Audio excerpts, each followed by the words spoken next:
आपको इसी वीडियो में यही क्लियर करूंगा कि आपको एक्सरे कब करवाना है और उसमें क्या क्या फाइंडिंग्स आती हैं और एमआरआई में क्या क्या फाइंडिंग्स आती है और हमें एमआरआई कब करवानी चाहिए। तो चलिए चलते हैं सबसे पहले हम एक्सरे की तरफ। एक्सरे भी हम लंबर स्पाइन का करवाते हैं, एपी व्यू और लेटरल व्यू। पर लेटरल व्यू जो होता है वो ज़्यादा देखने वाला होता है, इसलिए मैं आपको समझा देता हूँ।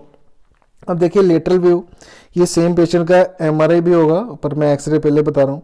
अब देखिए ये हमें देख लिया वर्टिब्रल बॉडीज़, ये मैंने आपको एक्सरे में पहले भी समझाया, इसमें मैं आपको चीज़ें बता देता हूँ।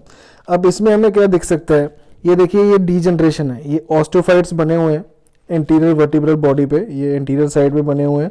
ये इंटीरियर है, पोस्टीरियर है, पीछे वाला। तो ये सारी हमें ये फेसेट जॉइंट्स दिख रहे हैं।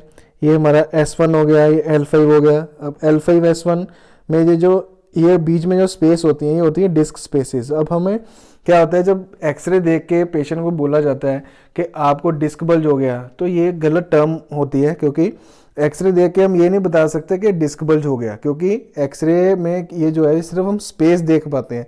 तो जब ये स्पेस कम हो जाती है तो हम एज्यूम करते हैं कि या तो ये डीजनरेशन होगी, और अगर यंग पेशेंट है तो हम उसको बोल देते हैं कि आपका डिस्क बल्ज हो गया। तो इस तरह से ये चीज़ें जो डिस्क होती है, ये सॉफ्ट टिश्यूज़ होते हैं, जैसे स्पाइनल कॉर्ड हो गई, डिस्क हो गई, या बाकी हमारा फेसेट जॉइंट प्रॉपरली देखना है, तो वो में दिखता है एमआरआई में।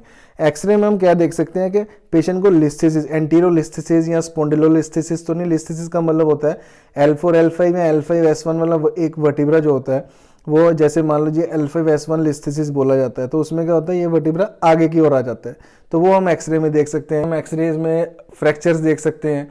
तो इस तरह की चीज़ें जो होती हैं जो बोनी, क्योंकि एक्सरे जो होता है वो सिर्फ बोनी पार्ट दिखाता है, वो सॉफ्ट टिश्यू पार्ट नहीं दिखाता।